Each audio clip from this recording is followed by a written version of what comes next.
जी नाज़रीन, हम इस वक्त मौजूद हैं प्रेस क्लब लाहौर के सामने।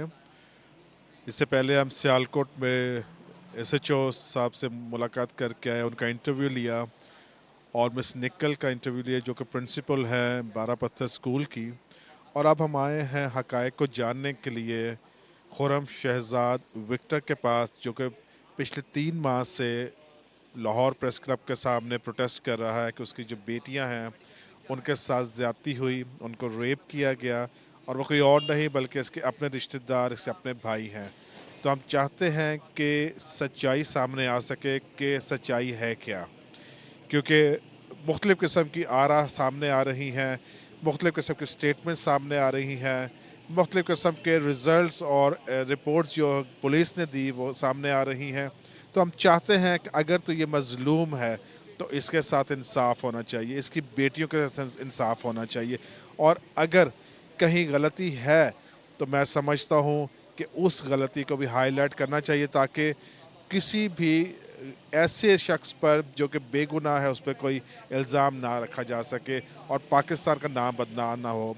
आइए चलते हैं, उससे बात करते हैं खुर्रम शहजाद विक्टर से कि वो क्या कहता है अपने इन सारे इश्यूज़ के बारे में और वो क्या समझता है कि अभी तक की जो इन्वेस्टिगेशन हुई है वो कितनी पॉजिटिव तरीके से चल रही है। ने इस्लामाबाद एहतजाज किया अपनी बेटी के लिए जो अगवा थी और ज़्यादती केस हुआ था मेरी 3 बेटियों के साथ अप्रैल में 2017 में सियालकोट में। ठीक है जी, उसके बाद मैं 3 वहाँ मेरी सुनवाई नहीं हुई, किसी ने ओपन नहीं करने दिया मेरी बात को ना, मेरे इंसाफ को किसी ने ओपन नहीं किया। मैंने अब बहुत आवाज़ दी इंसाफ को। अब मैं यहाँ लाहौर में बैठा रहा हूँ 3 महीने से, किसी ने आवाज़ नहीं सुनी। ये सोशल मीडिया पे एक नेक इंसान बहराम नाम का लड़का है और उसने मुझ पे मेरी बेटियों पे तरस खाया। सुबह 6 बजे 7 बजे उसने कहा कि मैं आपकी सोशल मीडिया पे देता हूँ खबर। उन्होंने दी। यहाँ में जो 3 महीने से यही कहा जा रहा था इसकी 5 बेटियाँ हैं और इसकी छठी बेटी कोई अगवा नहीं है। यहाँ बेटियों से ये भीख मंगवा रहा है और ये भीख का सारा चक्कर है, इसकी कोई छठी बेटी नहीं है।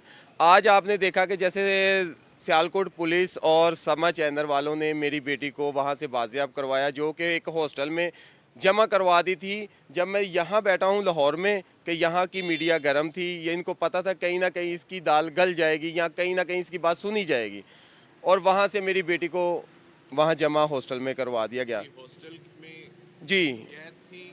जी, कैद अब मैं मेरी तरफ से कैद थी क्योंकि मेरे हाथों से बेटी को अगवा किया गया था। 10 से 15 मिनट की बात थी जो मैं उनके साथ था अपनी 6 बेटियों में सियालकोट इमाम साहब मज़ार पे, तो वहाँ से अगवा कर लिया गया। उसके बाद मुझे टॉर्चर किया गया जी, आपको बेटी अगवा इस तरह किया गया। मैं 4 दिन थाने के सामने एहतजाज कर रहा था। 4 लोगों को उन्होंने ज़्यादती केस में पकड़ा था सियालकोट थाना हाजीपुरा में। अब बात ये थी कि मैं तो जोर दे रहा था जो सॉरी, मैं आपकी जी बात कर रहा हूँ। 4 दिन वाला जो एहतजाज था वो भी इसी सिलसिले में थे। 18 से लेके 23 तक 22 तक मैंने 22 को मेरी बेटी को अगवा कर लिया था। ठीक है जी, 18 से लेके मैं 22 तक थाने के सामने फुटपारी पे रहा हूँ। 2 दिन मैं थाने के अंदर भी सोया हूँ। मुझे पुलिस वालों ने कहा है कि जी जी 22 को, 18 को मैं थाने पहुँचा हूँ। ठीक है, 19 को मेरी FAR हुई थी। ठीक है, 20 को मेरी बेटियों का मेडिकल वहाँ सियालकोट सरदार बेगम हॉस्पिटल में किया गया था। उसके बाद ये है कि मुझे यही था कि ये आपके रिश्तेदार हैं, आपके भाई हैं, जिन लोगों ने किया है ये आप ऐसा करें कि इनको रफ़ा दफ़ा करें, इनको माफ़ करें, आप इनके साथ सुलह करें। मैंने कहा जी ये ज़्यादती केस है, मैं इसमें सुलह नहीं करूँगा। वो फिर 4 लोग जो अंदर थे, 2 लोगों को वो पकड़ नहीं रहे थे। एक जिमी नाम था और एक मेरी चची थी जिन्होंने ये काम घिनौना काम करवाया था मिल के बच्चों के साथ। अब ये था कि मेरी बेटी को अगवा कर लिया गया 22 को। 22 दोपहर 2 बजे 15 की कॉल है वहाँ पे। हमारा इमाम साहब मज़ार है ज़रा थोड़ा-सा ऊंचा, टिब्बा एक कहलाता है, ऊंची जगह जैसे टक्की कहा जाता है साफ लफाज के अंदर जो है ना। मज़ार जो है ना ऊपर के हिस्से पे हम लोग बैठे हुए हैं और अंदर गलियों के अंदर लंगर जारी है। बेटियाँ कह रही हैं पापा हम लंगर ले आए और हम लंगर खाने के लिए थाने से उठ के तो इमाम साहब हर रोज़ ये 3-4 दिनों में हम लंगर वहाँ से खाते थे और एहतजाज थाने में करते थे। ठीक है जी, वहाँ से मेरी बेटी को गली में से सबको घेर के एक साइड पे खड़ा कर लिया और बड़ी बेटी को खींचा और गाड़ी में डाला और ले गए। फिर बाद में छोटी बच्चियों को छोड़ा कि जाओ अब पापा के पास, वहाँ से वो लोग फरार हो गए। बेटी भी चली गई, 15 पे कॉल भी हो गई, पुलिस भी मुतलका थाने वाली वहाँ पहुँची। वो कह रहे हैं जी वकूआ ही कोई नहीं हुआ, मैं वहाँ 5 बेटियाँ लेके तड़प रहा हूँ, चिल्ला रहा हूँ, शोर मचा रहा हूँ, मेरी बेटी बड़ी कहाँ गई है। फिर एक इंसान ने मुझे आगे करीब से गुजरते हुए कहा है, वो जी जो आपके रिश्तेदार हैं उनके साथ जो आपने मसला किया हुआ है थाने में, आप उनके साथ मुकमका करो, आपकी बेटी मिल जाती है। मैंने फिर उसके बाद थाने वालों से दुरहास्त का कहा, FAR का कहा, उन्होंने नहीं काटी। मैंने अपनी 5 बेटियों को उठाया, 4 दिन वहाँ जलील होता रहा। 28 अप्रैल को मैं इस्लामाबाद प्रेस क्लब पहुँचा, वहाँ एहतजाज करता रहा 4 महीने तक, मेरी कोई सुनवाई नहीं हुई। वहाँ हमारे अकलियत के हैं बादशाह एक जय सालक साहब। अच्छा, मैं शहजाद आपसे चंद बातें पूछना चाहता हूँ। जी आप पूछें। हमें दुख है कि किस तरह से आप पिछले 3-4 महीने से मुख्तलिफ जगह पर जा रहे हो, अपना प्रोटेस्ट लॉन्च कर रहे हो, ठीक है। अच्छा, पहली बात ये बताओ कि आप कह रहे हो कि आपकी बच्चियाँ 22 को हुआ ये इंसिडेंट? ये बेटी अगवा 22 को ही है। अच्छा, ठीक है। एक्सीडेंट जो है वो अप्रैल की 10 है, 11 है, 12 है, 13 है, जिस तरह आप घुसते रहे, आप जुल्म करते रहे। अच्छा, ये मेरे पास FIR की कॉपी है जी, ठीक है। ये आपकी जो FIR की कॉपी है ये 19 तारीख की रजिस्टर्ड हुई, जी अप्रैल 19 ठीक है। उसके बाद मेरे पास सर्टिफिकेट है बड़ा पत्थर स्कूल का। जी अभी मैं वहाँ से ही आ रहा हूँ, सियालकोट से।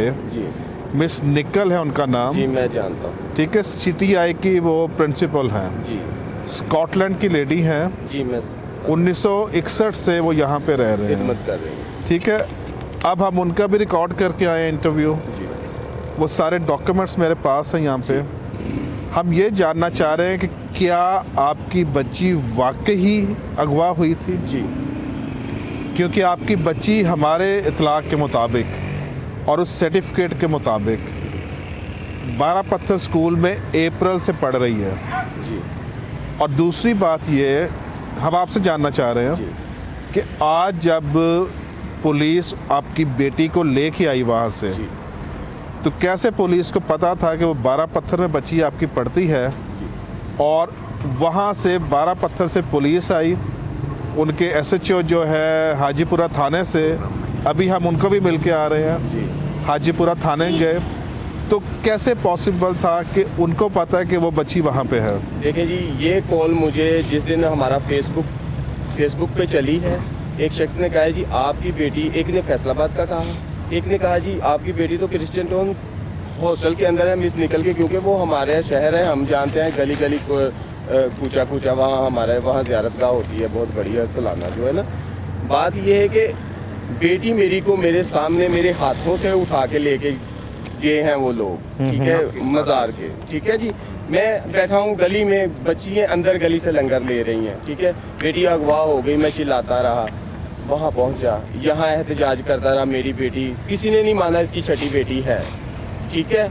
अब मेरी बेटी वहाँ सिस्टर जी को लेके मेरे घर पे आटा डाखाना डस्का रोड पे वो आती है कि यहाँ हमारे अब्बू का घर है, वहाँ वो घूमती है, वहाँ के तमाम लोगों को पता है इसका बाप वहाँ बैठ के एहतजाज कर रहा है लाहौर में, और ये बेटी यहाँ पे ढूंढ रही है अपने, और किसी ने ये नहीं कहा कि इसको आप लाहौर लेके जाएं या आप इसको इस्लामाबाद लेके जाएं, यहाँ के सब लोग जानते थे वो एक बेटी पढ़ सकती है और ये 5 जलील हो रही हैं। अच्छा, उनका जो मौक़िफ़ था, आपकी बात हमने सुनी, उनका मौक़िफ़ ये है कि हमने कहा कि 5 बच्चियाँ भी यहाँ पर ले आएँ आप, मगर आप वहाँ पे तशरीफ़ नहीं लेके गए। जी मैं क्यों लेके जाऊँ, जब मेरी उनके साथ बात ही नहीं हुई, मैंने अपनी बेटी को वहाँ एडमिशन ही नहीं दिलवाया, मैं उनके साथ कैसे अपनी 5 बेटियाँ ले रहा हूँ? अच्छा, मेरे साथ जो सियालकोट में हुआ है, मैंने शुरू से ये कहा है कि मैं किसी साइड शहर में रहूँगा, मैं सियालकोट में नहीं रह सकता। ठीक है। मेरी बेटियाँ हैं, मेरा मुँह काला हुआ है, बाप का होता है, बाप की इज्जत जाती है। अब बात यह है कि उनके साथ ज्यादती भी नहीं हुई। अब मैं आपको बता रहा हूँ, लोगों का कहना है कि ज्यादती भी नहीं हुई, मेडिकल में कोई चीज़ नहीं आई जी। अब जो कल जज साहब ऑर्डर देंगे, अब नया मेडिकल होगा, उसकी नई रिपोर्ट आएगी। जो पहले आई है वो नामुनासिब है मेरे एक बाप के लिए और बच्चियों के फ्रेम को देखने के लिए, उनके वजूदों को देखने के लिए, और उस पे जो निशान आ चुका है वो साफ नहीं ये कर सकते। लिखाई आप जैसी भी डाल सकते हैं, आप डालें जी। सही। अभी जो हमारे पास रिकॉर्ड है वो आपके पास है कि नहीं? जो आपके पास रिकॉर्ड होगा वो मेरे पास नहीं होगा। पुराना रिकॉर्ड पुराना रिकॉर्ड जो है मेरे पास अब जमा करना पड़ेगा। ये 3 दिनों में सब कुछ वापस मेरे पास सारा रिकॉर्ड है वो। आपके पास सारा होगा। ठीक है। अच्छा, हमें हमदर्दी है इसीलिए आपके पास आए। थैंक यू, बहुत शुक्रिया आपका। उसमें जो पहला मेडिकल है उसमें वो क्लियर है, उसमें कोई उन्होंने आइडेंटिफिकेशन नहीं की, और जो पंजाब के फोरेंसिक लेबॉर्ट्री है, मैं मान लिया, ठीक है, उसमें भी जो हुआ है टेस्ट वो भी क्लियर आया है, उसमें नेगेटिव है सारे। सब कुछ नेगेटिव हो सकता है, ठीक है, मगर मेरी एक बाप की नज़र अपने बच्चों के वजूद को देखे या बेटों को देखे या बेटियों को देखे, वो आपकी भी समझ में होगा, आपका भी नॉलेज काम कर रहा होगा। प्रैक्टिकल साइंस के मुताबिक फ्रेम की तबीयत कैसी होती है यंग में और यूज़ में क्या चीज़ होती है। आपने यूज़ में देखा है बच्चों को? आपने कभी गैस किया है कि ये बच्चों को यूज़ किया गया है? आपने, मेरी बेटियाँ हैं वो, अगर आप कह रहे हैं कि कुछ नहीं है, आगे मेडिकल होगा।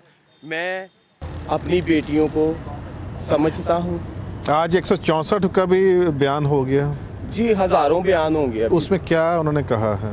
देखिए जी, वो उसका मुझे नहीं पता। अच्छा, अब वो उनका मैटर है। जैसे आपने कहा जी वो सब क्लियर है, वो कुछ भी नहीं आया। देखें, वो ठीक है, वो उस पर कुछ नहीं आया, मगर जो मेरा मुद्दा नज़र है, जो मेरा ही नुक्ता नज़र है, फिर इन बेटियों के साथ किसने किया? आपने जो शक या जो इल्ज़ाम है आपके सके भाइयों के ऊपर है? देखें जी, ये इसमें मेरी फुफ्फो का बेटा इन्वॉल्व है, चाचू के बेटे हैं जिनके पास वो 5 मरले का घर था, जो वो कभी भी हम लोगों को 30 सालों से 50 सालों से हमारे अब्बू अम्मी को नहीं रहने दिया, और उसका वो हिस्सा हमें नहीं देना।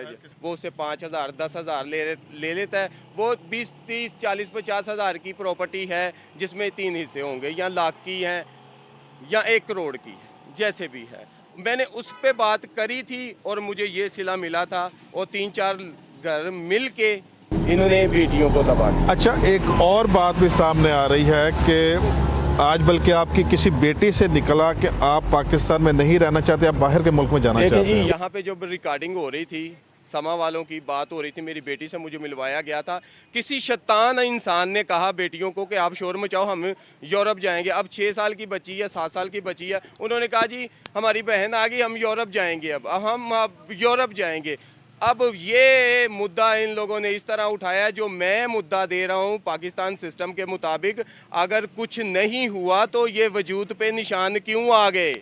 ये 3 बेटियों के, ये तमाम लोग सुनो, मुझे इस चीज़ का जवाब चाहिए पूरे पाकिस्तान से। अगर कुछ नहीं हुआ बेटियों के साथ तो ये निशान क्यों है? मुझे भी आप अपनी बेटियों के जैसे मेरी बेटियों के वजूद करके दो, मैं मान लूँगा कि कुछ नहीं हुआ। क्योंकि देखें, आपकी बेटियां सारे पाकिस्तान की बेटियां सांझी हैं, आमीन है जी। हम सिर्फ ये जानना चाह रहे हैं, एक बाप आपसे रिक्वेस्ट कर रहा है, एक बाप आपसे इल्तिजा कर रहा है, इंसाफ मांग रहा है अपनी बेटियों को खड़ा करके। जब आप कहेंगे कि जी कुछ नहीं है, तो मैं कहूँगा ये मेरी बेटी है, आपकी नहीं है। मैं आपको हर चीज़ फाइनली, हम तो कुछ कह ही नहीं सकते ना कि कुछ है, कि हम तो सिर्फ आपका बयान भी ले रहे हैं, हमने उनका बयान भी लिया।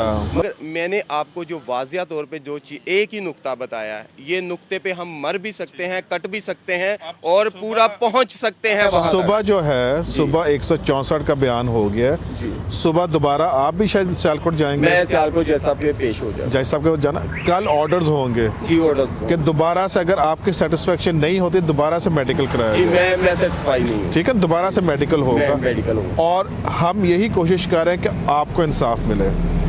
ठीक है, मेरी बेटियों को इंसाफ मिले और सच्चाई सामने आए। सच्चाई सामने, ठीक है ना? जिस तरह ये जी, जिस तरह यहाँ लाहौर में मेरे साथ हुआ कि 5 ही बेटियाँ हैं, भीख मंगवा रहा है, उठाओ इसको 3 महीने से। कोई अकलियती नुमाइंदा हमारा सियासी जो होते हैं, मैं अकलियत की अगर बात करता हूँ तो उसमें सियासी लोगों की बात करता हूँ जिनकी जिम्मेदारी है कि ये लड़का ये हो यहाँ रोड पे क्यों बैठा है बेटियों को रख के। आपका जो केस था जी। वो जोसेफ फ्रांसिस के पास था? जी, वो जोसेफ फ्रांसिस के पास था अगस्त में। उन्होंने कहा जी, मैंने कहा जी वो नेकापुरा थाना मेरी बेटी अगवा की एफआईआर नहीं लेता, ना दुरहास्त लेता। वो बोलता है यहाँ पे वकूआ ही नहीं हुआ। हाई कोर्ट पेश हुए, असिस्टेंट जज के पास गए, उन्होंने कहा जी बेटियों को बुलाओ। लास्ट टाइम बेटियों को लेके गए वकील के आपने 22 से कराइए जी, वहाँ पे बेटियों को लेके गया। जज साहब ने सवालात किए बच्चों के साथ। जब बच्चों के साथ सवालात हुए, फिर जज साहब ने कहा ये मैं लिख के दे रहा हूँ, वकूआ भी हुआ है, बेटी भी अगवा है, आप बरामद करके इनको इनके हवाले करो। ठीक है, थाने वालों को यही ऑर्डर पे आपने देखा होगा कि लिखा हुआ है, वहाँ से लेके वहाँ तक। उसके बाद मुझे किसी ने कभी कॉल नहीं की, किसी पुलिस वाले ने, मैं वो हैंड टू हैंड दे के आया था थाने में, वो भी और ये भी एफआईआर 302/17 खुद लिखवा के वहाँ पे। ना उसकी बात हुई ना उसकी बात हुई। और मैं इस्लामाबाद से लेके लाहौर तक 9 महीने से मैं अपनी बेटी ढूंढ रहा हूँ और फुटपारियों पे सो रहा हूँ और लोगों की गालियाँ और लोगों से बदतमीजियाँ और लोगों से तरह तरह के सवाल। और वो सवाल, तुम्हारी बेटी भाग गई थी। मगर आपके 11 साल की। आपके बच्चियां पहले कुछ अर्सा यहाँ पे सेफ हाउस में भी रही यहाँ पे? 10 दिन हम इसके पास आए थे कि जी हमारी तो क्यों छोड़ दिया? क्यों वो छोड़ इसलिए छोड़ दिया कि आप वहाँ मेरा केस हैंडल कर रहे हो, बच्चे आपने अलग रखे हुए हैं। वो जो दिखाया जाता है ना वो होता नहीं है। मेरी फुफ्फो ने मुझे खुद कहा था जहाँ जोर लगा सकते हो तुम लगाओ।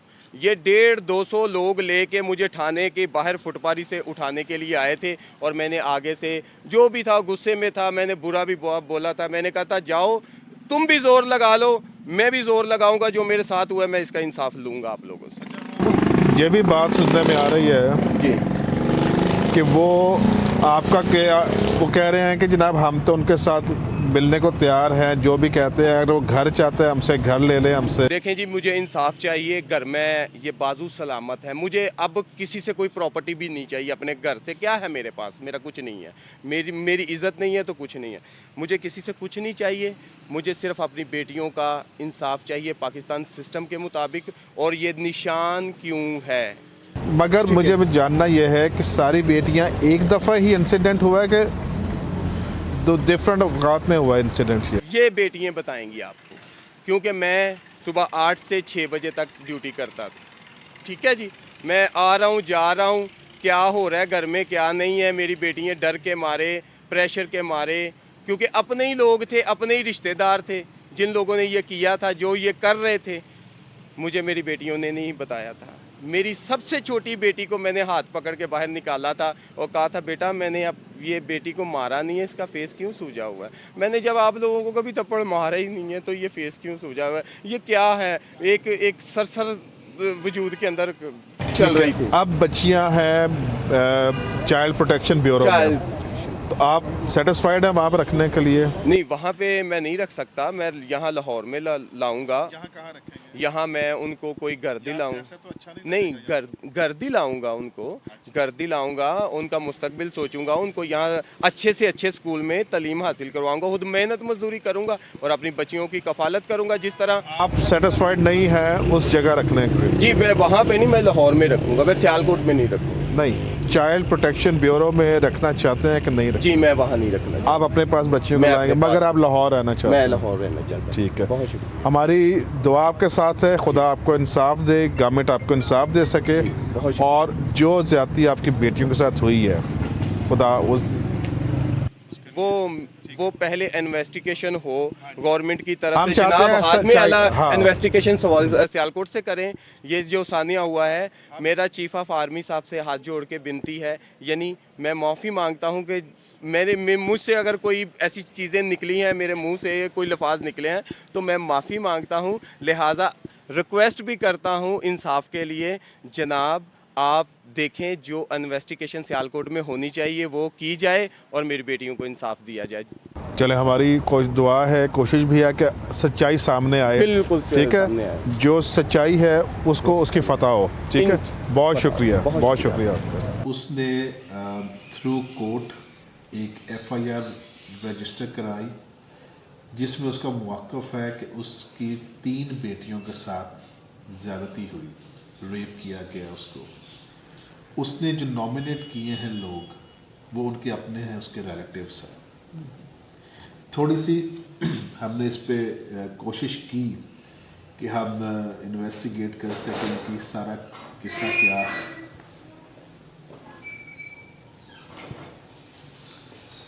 कि सारा किस्सा क्या है, तो उसमें कुछ मिली जुली आ रहा है, उसमें आ रही हैं। कुछ साथी कह रहे हैं जो इनके लीगल एडवाइज़र्स हैं, जोसेफ फ्रांसिस साहब से हमारी मुलाकात हुई, उन्होंने कहा कि ये इसमें कोई सदाकत नहीं है इसके सारे केस में, क्योंकि ये कोई प्रॉपर्टी का इशू है जिसको लेकर ये आगे चल रहा है और चाहता है कि अपने भाइयों से, अपने कज़न से वो प्रॉपर्टी हासिल कर सके। हमारे पास ये मेडिकल रिपोर्ट्स भी हैं, हमारे पास उसकी एफआईआर की कॉपी भी है, कोर्ट ऑर्डर्स भी हैं। तो हम ये चाह रहे हैं, क्योंकि एक उसका जो एलिगेशन है वो ये है कि उसकी एक बेटी जो सबसे बड़ी है, शायद सुमन शायद नाम उसका, उसको अगवा किया हुआ है उन लोगों ने जिन्होंने इसकी 3 बेटियों के साथ ज़्यादती की है। तो हम जानना चाहेंगे, क्योंकि हमें मालूम हुआ कि वो बेटी 12 पत्थर में CTI में आपके पास पढ़ रही है। तो हम चाहेंगे आप इसके ऊपर थोड़ी रोशनी डाल सकें, हमारे नाजरीन को बता सकें, ताकि जो कन्फ्यूजन है इस केस में वो हल हो सके। सोमन खुर्रम शहजाद हमारे हॉस्टल में आई थी अप्रैल के आखिरी दिनों में। एक खानदान इसको लेकर आए थे जिन्होंने इसको देखा कि वो गांव में अंधेरे में फिर रही है, रात को अपने घर ढूंढ रही है लेकिन गुम है।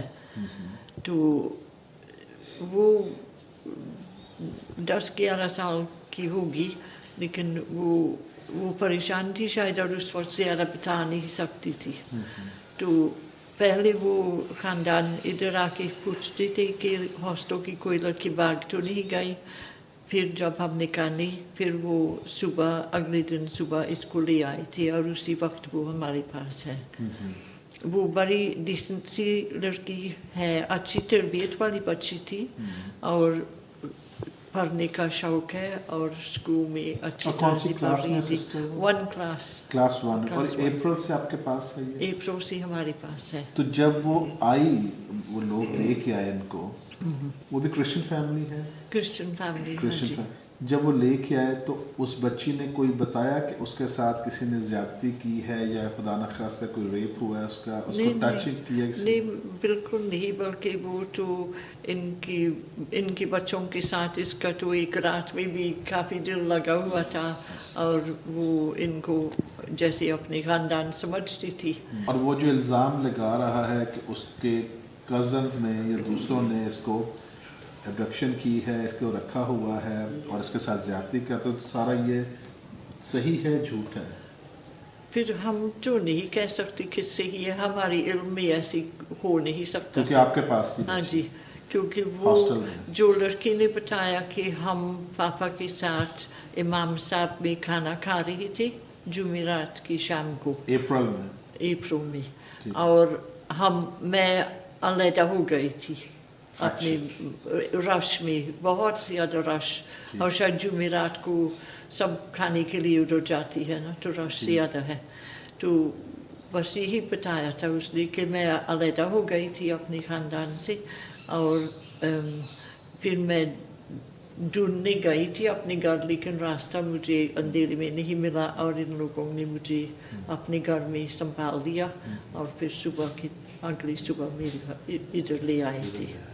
मिस निकल, जो उसकी दूसरी बच्चियां हैं 3, जिसके बारे में वो कह रहा है कि उनके साथ उनका रेप हुआ है, ज़्यादती हुई है, तो क्या इस बच्ची ने भी आपको कभी कंप्लेन की कि मेरी 3 बेटियों के साथ, बहनों के साथ ज़्यादती हुई? नहीं, कभी नहीं, बल्कि वो अपनी बहनों का बहुत मुश्किल से हमें इनके नाम बताया, इनकी उम्र बताई, लेकिन बहुत कम।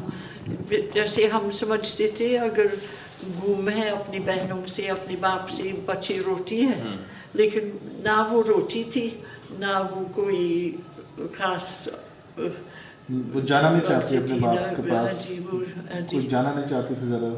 ये सवाल ही नहीं पैदा हुआ क्योंकि पहले हमें इसके बाप का नहीं पता। फिर जैसी लड़की सेट हो गई उसने बताया कि मैं ये फातिमा स्कूल जो कैथलिक स्कूल है बथानिया हॉस्पिटल के पास, हम पांचों बहनें उधर पढ़ रही थी और फिर हम उधर गए, उधर कन्फर्म हो गया।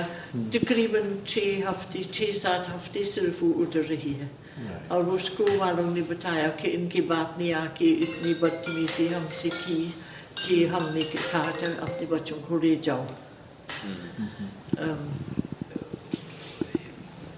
वो आधा में एक बड़ा सिस्टरों का स्कूल है, उसमें वो पहले पढ़ती थी, तो इसके बारे में हम नहीं जानती।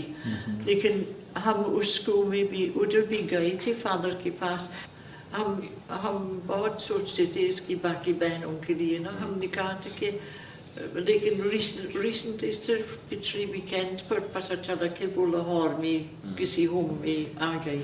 लाहौर में जोसेफ फ्रांसिस साहब के पास जो उनका सेफ हाउस है उसमें थी। हाँ जी, तो मैं जोसेफ फ्रांसिस को फ़ोन करने वाली थी कि हम इन बच्चों को इकट्ठे कर ले, एक ही होम में हो, इकट्ठे पढ़े ताकि उनको पता है एक दूसरे का। लेकिन ये सब कुछ ऐसे हो गया था कि आज मेरी बात हुई थी, फ़ोन उसने खुद मुझे फ़ोन किया था। वो मैंने जब वो आई थी ना, जब वो गुरेज लेकर आई थी ना, उस वक्त मैंने गुरेज को लिख के दिया कि ये लड़की घूम रही थी, अपने घर ढूंढ रही थी। गुलरेज कौन?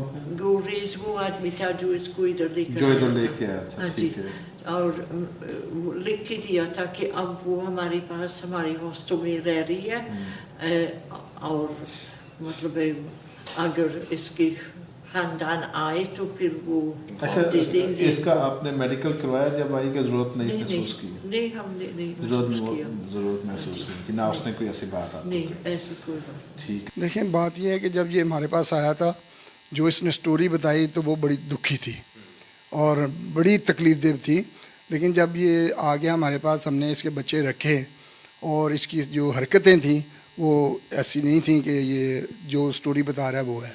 इसने अपनी फैमिली पे इल्ज़ाम लगाया, हमने पर्चे के ऑर्डर करवाए कोर्ट से फिर सियालकोट गए और पुलिस ने उनको गिरफ़्तार किया। इसको कहा कि बच्चों को लेके आओ कि उनका DNA हो, ये भाग गया। ये पुलिस के सामने पेश नहीं होता और ये अपनी फैमिली को ब्लैकमेल करता है। ये बिल्कुल झूठा और मक्कार है। ये बिल्कुल ऐसा ही है कि ये मेंटली ठीक नहीं है। यहाँ तो ये डिस्टर्ब है किसी बात से। इसकी बीवी की डेथ हो गई है और इसने झूठ बोला था कि मेरी बच्ची को गवाह किया, जबकि वो सियालकोट में मिस निकल के पास है। ये तो नहीं मैं कह सकता, वो छोटी बच्ची हैं, उनको बेचारियों को कुछ नहीं पता, जो ये कहता वो बेचारी कह देती हैं। लेकिन रेप नहीं हुआ। मेरे लेडीज स्टाफ ने उनको जिस्म चेक किया, उनको देखा है, लेकिन ऐसा वाक़या नहीं है। ये मेरे सामने की बात है। इसने मेरे स्टाफ पे एतराज़ किया तो इसने कहा जी बड़ी बेटी जो है वो मेरे पास सोएगी, बाकी उधर हमने उससे इनकार कर दिया। इस बिना पर वो हमने छोड़ के चला गया। हमने कहा था कि नहीं, हम तुम्हारे पास नहीं सोने देंगे, ये हमारी लड़कियों के पास रहेंगी। देखें, जो हमारा रिहैबिलिटेशन सेंटर है वहाँ बच्चियाँ लड़कियाँ रहती हैं और वो इनको नहलाती थी, धुलाती थी, खाना खिलाती थी, दुआ नमाज जो भी हमारा तरीका वो करती थी। लेकिन इसको ये चीज़ें पसंद नहीं थी, खुर्रम शहजाद को। हमें शक है कि ये लड़कियों को खुद यूज़ करता है। शक है, ईमानदारी से नहीं कह सकते, शक है, क्योंकि इसकी जो बातें हैं ना वो हमें ट्रैक कर बिल्कुल होना चाहिए। अगर गवर्नमेंट एक्शन ले तो इसका मेडिकल चेकअप होना चाहिए, दिमागी का भी और दूसरा भी। खुर्रम शहजाद जब हमारे पास आया तो उसने हमें यह बताया कि उसकी बेटियों के साथ ज़्यादती हुई है। क्लास ने सारा मैटर सुनने के बाद ये डिसाइड किया कि कहीं अगर पुलिस ने इसके साथ कोऑपरेट नहीं किया तो हम खुद इसके साथ इन्वेस्टिगेशन के लिए जाए। मैं, मेरे साथ लीगल एडवाइज़र थे नासिर अंजम साहब और कोर्ट क्लर्क थे। हम तीनों जब थाना गए हैं हाजीपुरा में, जहाँ पे इसने कहा कि मेरा ज़्यादती केस रजिस्टर्ड हुआ था लेकिन पुलिस ने कोऑपरेट नहीं किया। ये भी हमारे साथ गया। वहाँ पर जब पुलिस से बात की, इन्वेस्टिगेशन जो ऑफिसर थे उन्होंने हमें मेडिकल की रिपोर्ट, फाइल और एफआईआर वगैरह सारी चीज़ें दे दी। और साथ में उन्होंने ये भी बताया कि जब इन्वेस्टिगेशन चल रही थी, पुलिस ने जिन बंदों पे ये ब्लेम कर रहा था उनको भी पकड़ के थाने में रखा हुआ था। वो बंदे थाने में मौजूद थे और ये अपनी बेटियों को लेके इस्लामाबाद मौजूद था, वहाँ पे ये प्रोटेस्ट कर रहा था इसके अकॉर्डिंग। हमें नहीं पता कि ये वहाँ पे क्या कर रहा था। जब पुलिस ने इसके सामने ये बात की कि जब हम तुम्हें कॉल करके कहते थे कि आओ डीएनए के लिए, हमने बच्चियों को भी लेके जाना है, जो भी आगे प्रोसीजर है करते हैं, जिन पे तुम ब्लेम करते हो, तो इसने ये जवाब दिया था कि मुझे कुछ भी नहीं करना, आपका काम है, जो मर्ज़ी करें, मैं नहीं आने वाला। पुलिस ने कहा कि जो मुद्दई है जब वो केस को फॉलो नहीं करता या उसके पीछे कोई अप्रोच नहीं, तो पुलिस कब तक एक ऐसे मुलज़म को जो जिसका जुर्म भी साबित नहीं होता जो थाने में बंद रखेगी। फिर क्रिश्चियन कम्युनिटी के ही कुछ लोग आए और उन्होंने भी जाके पुलिस को ये बातें बताई कि ये जो भी केस बनाया गया वो फेक है, प्रॉपर्टी डिस्प्यूट है। और जब सारी इन्वेस्टिगेशन क्लियर करने के बाद पुलिस ने वो बंदे छोड़े हैं। हमने दोबारा पुलिस को कहा कि आप पुट अप करें केस और हम इस केस पे पैसा लगाते हैं। और सारे केस को देखने के बाद वहाँ पे इसने बताया कि मेरी बच्ची अगवा हुई थी। उस अगवा का केस जब हमने हाई कोर्ट में किया हेबियस रिकवरी के लिए, तो एसएचओ को नोटिस किया हेबियस की तरफ से, हाई कोर्ट की तरफ से। तो इसका बड़ा भाई जिस पे ये ब्लेम कर रहा था कि अगवा किया है, वो कोर्ट में पेश हुआ, जो कि हमारे लॉयर ने बाद में हमें बताया कि उसने पेश होकर ये कहा कि बच्ची का मुझे नहीं पता बल्कि वालिद को पता है कि बच्ची कहाँ है। तो उस टाइम पे जज ने अपनी तो कोई इस केस को डिस्पोज ऑफ करने के साथ साथ उसने कहा कि रेमेडी अगर बनती है, ये अगर कह रहा कि अगवा हुई है तो जो सियालकोट का थाना है वहाँ पे जाके सेशन कोर्ट में जाके criminal case registration of FIR के लिए करें। वो जब केस कर दिया उसमें हमें ऑर्डर भी मिल गए कि रजिस्ट्रेशन ऑफ एफआईआर जो है वो हो जाएगी अबडक्शन के अगेंस्ट। लेकिन अबडक्शन के अगेंस्ट इसने एफआईआर नहीं करवाई और ये यहाँ से अपनी बच्चियाँ जिनको क्लास ने शेल्टर दिया हुआ था और लीगल एड भी हम प्रोवाइड कर रहे थे, ये लेके चला गया। और ये एक छोटी सी मामूली सी बात से यहाँ से निकला कि जी मेरी बच्चियाँ दिन रात मेरे साथ रहेंगी और बच्चियाँ उनकी कोई केयर करने वाला नहीं था। क्लास की शेल्टर होम की जो बड़ी लड़कियाँ थी वो बच्चियों की केयर करती थी, जिस वजह से हमने बच्चियों को इससे सेपरेट रखा हुआ था।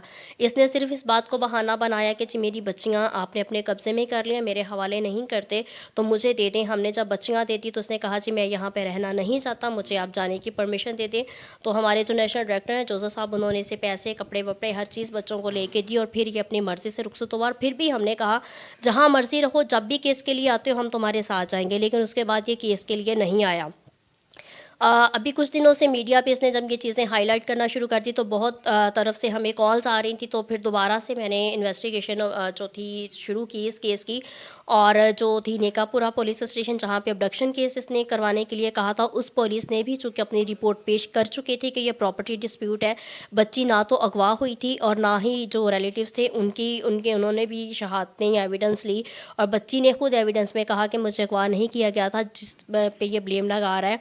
वो बच्ची अभी पता चला है कि मिस निकल का हॉस्टल है सियालकोट में, जहाँ पे वो है क्रिश्चियन अदारा है, वो चला रही हैं और बच्ची वो वहाँ पे है। दर्ज रजिस्टर कर लिया और वेरी नेक्स्ट डे रात को तकरीबन शाम के टाइम पे ये मुकदमा दर्ज हुआ और वेरी नेक्स्ट डे हमने इसका मेडिकल तीनों बच्चियों का करवा लिया, इंक्लूडिंग सुमन, जो बाद में ये डिक्लेयर करता है कि मुझे उसको अगवा कर लिया गया था।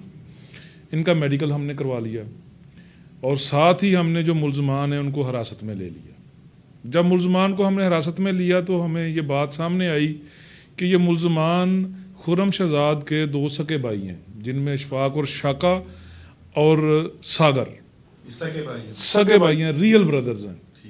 और एक मुलजम जो है इकबाल और बाला, वो उसका सका चचा है। और तीसरी जो फीमेल इसने मुलजम नॉमिनेट की थी वो इसकी सकी चची थी। तो इसको हमने फिर बड़ी मोनिटली बड़ी लंबी तफ्तीश में मुलजमान को रखा, तकरीबन 1.5-2 माह तक मुलजमान हमारे पास अंडर इन्वेस्टिगेशन रहे हैं। जब हमने मिनूटली चेक किया इसको, हमने फिर डीएनए के लिए हमने कहा कि आप अपनी बच्चियों को हमारे साथ कराएं, जो हमने साइंटिफिक मेथड्स हैं इन्वेस्टिगेशन में वो भी अडॉप्ट करें, लेकिन इसने बच्चियों को डीएनए के लिए पेश नहीं किया। एक दफ़ा सिर्फ ये इनके सामने आया, इनकी बात की है, उसके अलावा ये इसने उन अल्ज़ाम फरीक के सामने बैठकर कोई बात नहीं की। बाद में इसने ये बात मशहूर कर दी कि मेरी बेटी अगवा हो गई है। वही सुमन जिसका मेडिकल हुआ था थाने हाजीपुरा से। ये मैटर थाना नेकापुरा में उसने एप्लीकेशन दी, उन्होंने मैटर को प्रोब किया और जाके कोर्ट में मिस निकल का उन्होंने सर्टिफिकेट पेश कर दिया, 12 पत्थर का मिस निकल का सर्टिफिकेट पेश कर दिया कि वो मेरे पास है, और एक गुलरेज नामी बंदा जो है वो मुझे देकर गया था और मैं उसको यहाँ पे पढ़ा रही हूँ और वो अपनी विल से यहाँ पे रह रही हैं। इसको पुलिस ने इन्फॉर्म किया कि आपकी बच्ची वहाँ पे है, लेकिन इसने कोई उस पर तवज्जो ना दी। बाद में हमने इसकी जो फोरेंसिक साइंस लैब में इसके स्वैब्स जो जाते हैं हमारे वो चले गए। अब फोरेंसिक साइंस की लैब की रिपोर्ट भी आ गई है कि इन बच्चियों के साथ ज़्यादती नहीं हुई। इनिशियल स्टेज पे जो मेडिकल रिपोर्ट है आपके पास, इसमें भी आप देखें इसके खाना नंबर 2 में डॉक्टर ने वाज़े लिखा हुआ है कि हेमन इंटैक्ट, ठीक है। इसका मतलब है कि उनके साथ रेप नहीं हुआ था, कोई वायलेशन का मार्क्स वहाँ पे उनका सामने नहीं आया। इसके बावजूद भी हर एंगल से हमने इनकी तफ्तीश की, मुलजमान की उनकी पता करवाया। दौरान तफ्तीश ये एक बात सामने आई है कि इनका भाइयों के साथ 5 मरला का मकान है जो इनका इनहेरिट्स में है, उसका तनाज़ा है, ये उसको लेना चाहता है। और कुछ इसके अज़ाइम और हैं जो आज की जो एक लाइव ट्रांसमिशन में सामने आए हैं कि ये मुल्क से बाहर किसी यूरोप का सालम का भी इसका वो एक हिडन इसकी डिज़ायर आई सामने आई है। सो इस तरह ये मामला हुआ है। जब ये पिछले मेरे ख्याल काफ़ी दिनों से ये सोशल मीडिया पे वायरल हो रहा था केस और इसमें मुख्तलिफ कमेंट्स आ रहे थे, तो पुलिस डिपार्टमेंट ने, हमारे DPO साहब ने यहाँ पे एक सेल कायम किया हुआ है जो मतलब ह्यूमन नेचर के जो इस तरह की वायलेंस होती है उसमें उनको डील करते हैं। उसमें एक direct PCS sub inspector lady और एक मेल PCS जो क्रिश्चियन कम्युनिटी के हैं वो उनको लगाया हुआ है। वो इस तरह के मामला को देखते हैं। इसी ने किसी फोरम पे जाकर इस चीज़ की शिकायत नहीं की कि हमारी ये तफ्तीश सही नहीं हुई। अगर थाने के लेवल पे अगर नहीं होती तो उसके ऊपर भी फॉर्म बहुत ज़्यादा हैं अवेलेबल हैं जिनको बंदे अवेल करते हैं। ये बिल्कुल सरासर झूठ बोल रहा था। जो अरशद ASI थाना नेकापुरा का है उसने इसको मुतअद्दिद बार फ़ोन किया, इसने फ़ोन रिसीव नहीं किया। फिर उसकी 2, 3, 4 मरतबा जब उसने रिपीटेडली फ़ोन किया तो उसकी बात हुई है, तो उसने फिर इसको बताया कि आपकी बच्ची मौजूद है, अगवा नहीं हुई, फलां इंस्टीट्यूशन में वो दाखिल है, आप ले लें। मेरे ख्याल में मई में या उसके थोड़ी देर के बाद, 1 माह के बाद या 20 दिन के बाद। जी नहीं, ये बच्चियां अभी चाइल्ड प्रोटेक्शन ब्यूरो में सियालकोट में हैं। गवर्नमेंट ने जे मैं वहाँ उनको वहाँ से लाया हूँ, वहाँ से लाकर हमने इनको कोर्ट में पेश किया है। कोर्ट में इनकी 164 की उस बच्ची की स्टेटमेंट करवाई है। उसकी मज़ीद स्टेटमेंट के लिए जज साहब ने, चूँकि ये रिक्वायरमेंट है कि उसको टाइम देते हैं, उन्होंने इसलिए उनको चाइल्ड प्रोटेक्शन ब्यूरो में भेज दिया। फर्दर सुबह इनकी हियरिंग होगी, जो उसकी बच्ची के बयान के मुताबिक उसके मुताबिक लीगल कार्रवाई होगी। हमारे नाज़रीन को ज़रूर बता दें लीगल 164 क्या है। 164 ज़वाद फे के तहत हमने जो बंदा अगवा डिक्लेयर करवाया जाता है उसकी हम कोर्ट में स्टेटमेंट करवाते हैं, जो अपनी विल के मुताबिक अपनी स्टेटमेंट देता है कि अब मेरे साथ जो हुआ है, जो उसके साथ मतलब सर जो उसके साथ आप बीती होती है, उसको अगवा किया गया है या नहीं किया गया, वो उसमें कोर्ट में स्टेटमेंट देता है। तो उसने अब वो स्टेटमेंट देनी है? जी, स्टेटमेंट उसने इनिशियल स्टेज की दे दी है, मजीद टाइम के लिए उन्होंने दिया हुआ। उसमें जान सकते हैं हमारे नाज़रीन की क्या स्टेटमेंट थी बच्ची ने स्टेटमेंट दी है। आपने लाइव भी आज समा पे देखा होगा कि उसको किसी ने अगवा नहीं किया। वो इमाम साहब से, इसके बाप से खाना खाते हुए स्किप हुई है और वो एक गुलरेज नामी बंदे के पास चली गई। यहाँ से तलवाड़ा मुगला थाना रंगपुरा की जुरिसडिक्शन में, वहाँ पे गुलरेज उसको लेकर मिस निकल के पास चला गया। वेरी नेक्स्ट डे उसने वहाँ उसको दाखिल करवा दिया। मिस निकल एक फॉरेनर हैं, आप मिलकर आए हैं उनको, और वो she is very nice lady and उन्होंने अपनी सारी उम्र हमारी कम्युनिटी के लिए सर्व की है। उन्होंने अज़राए हमदर्दी इंसानियत के नाते उनको वहाँ पे पढ़ाया और वो अपनी विल के साथ वहाँ पे रह रही है। 2 चीज़ें अब इसकी सामने आ रही हैं। इसकी ग्रीवियंस है कि मेरी तफ्तीश सही नहीं हुई। उस सिलसिला में DPO साहब ने इसके, हमारा एक चेंज ऑफ इन्वेस्टिगेशन का प्रोसेस है महकमा पुलिस में, इसका केस सुबह के लिए चेंज ऑफ इन्वेस्टिगेशन बोर्ड में रिकमेंड कर दिया।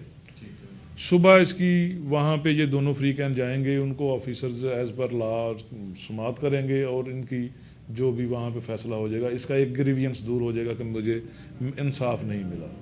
दूसरा इसका वहाँ पे ग्रीवेंस था जी, ये मेरे जो बच्चे हैं इनका जो मेडिकल हुआ है वो उसके साथ किसी ने मिल मिलाप करके उसको चेंज कर दिया है। उसके लिए हमने इम्पार्शल हमने रिक्वेस्ट की है कि एक मेडिकल बोर्ड बन जाए जिसमें इनका री एग्जामिनेशन हो जाए। तो क्या पॉसिबल है कि मेडिकल दोबारा से हो सकता है, क्योंकि इस तरह के केसेस में पहले 72 घंटे जो होते हैं वो ज़्यादा इंपॉर्टेंट होते हैं। नहीं, इसमें टेक्निकली ये चीज़ है कि इस केस में रेप के जो उन्होंने कहा था उसकी मेडिकल के स्वैब्स लेबॉर्ट्री में मौजूद हैं, ठीक है, फोरेंसिक साइंस में मौजूद हैं। इस केस को मज़ीद इसलिए इसकी तकवीत पहुंच सकती है कि इनका मेडिकल हुआ है। इसकी री इन्वेस्टिगेशन अगर हो जाए, इसकी ग्रीवियंस दूर हो जाएगी। मेडिकल बोर्ड, एक डॉक्टर ने पहले मेडिकल किया, अब बोर्ड में 2 कर लेंगे, ज़्यादा कर लेंगे, जिस तरह का भी प्रोसीजर है, ताकि इसकी ग्रीवियंस दूर हो जाए। अच्छा, 2 चीज़ें मैं आखिर में पूछना चाहता हूँ कि अगर वो इनोसेंट डिक्लेयर होता है, जो वो कह रहा है, चार्जेस लगा रहा है, वो सच्चे साबित हो जाते हैं, तो तब जो पुलिस है वो क्या एक्शन ले सकती? देखें, पहले तो पॉसिबिलिटी नहीं है, चूँकि अगर सिर्फ रवायती तरीके से तफ्तीश हुई हो तो उसमें इंसान खता का पुतला, गलती हो सकती है। लेकिन पंजाब फोरेंसिक साइंस लेबॉर्ट्री एक अथेंटिक अथॉरिटी है, उसकी रिपोर्ट के बाद कि इनके साथ रेप नहीं हुआ, ये इसके इम्कानात बहुत कम हो जाते हैं। तो ठीक है अगर जी? वो, या बिल्कुल सही, अच्छा, कम हो जाते, अगर वो खुद झूठा करार पाता है उसके साथ क्या हो सकता है? यही हमारी सोसाइटी का अलमिया है कि यहाँ पे जो झूठ बोलता है उसकी कोई ताज़ीरी सज़ा नहीं है। एक लॉन्ग प्रोसेस है, उसमें हम उसकी 182 का कलंदरा बनाते हैं, उसकी समात होती है, जितनी देर में वो समात होती है उतनी देर में वो जो सबमिट करने वाला है उसके भी मतलब वो लॉन्ग प्रोसेस है इसमें। इसको फिर हम दुआ ही दे सकते हैं और इसका कुछ नहीं कर सकते कि जो अगर ये झूठा साबित होता है। ड्रग्स की को तो शहादत मैं, चूँकि मुझे नहीं है, मैं नहीं इस पर कोई गैर माकूल बात करना चाहता, लेकिन उसके कोई मेंटली जो उसकी है डिस्टर्बेंस की वो चीज़ तो डेफिनेटली सामने आती है। एक बंदा है जो अपने छोटे बच्चों को, मासूम बच्चों को 6 माह से लेकर उसके फुटपाथ पे बैठा हुआ है, 3 माह से लेकर फुटपाथ पे बैठा हुआ है। जो during the course of investigation एक चीज़ जो इस्टेब्लिश हुई वो ये भी पता चला है कि ये जब इसके बच्चे इन भाइयों के साथ इख्तलाफात नहीं थे तो उनके भाइयों ने इनको किसी स्कूल में दाखिल करवाया हुआ था और वो भी बोर्डिंग में पढ़ रहे थे। ठीक है, वो इस बात का क्लेम करते हैं कि अगर हमने इनके साथ कुछ करना होता तो हम इनको दाखिल क्यों करवाते, हमने जो पैसे लगाए वो क्यों लगाते, हमने तो इनकी बेहतरी के लिए लगाए। तो इनकी फैमिली जो है, हम सब टीवी के इन इक़दामात का मकसद हकाइक से पर्दा उठाना है, फैसला हम अवाम पर छोड़ते हैं।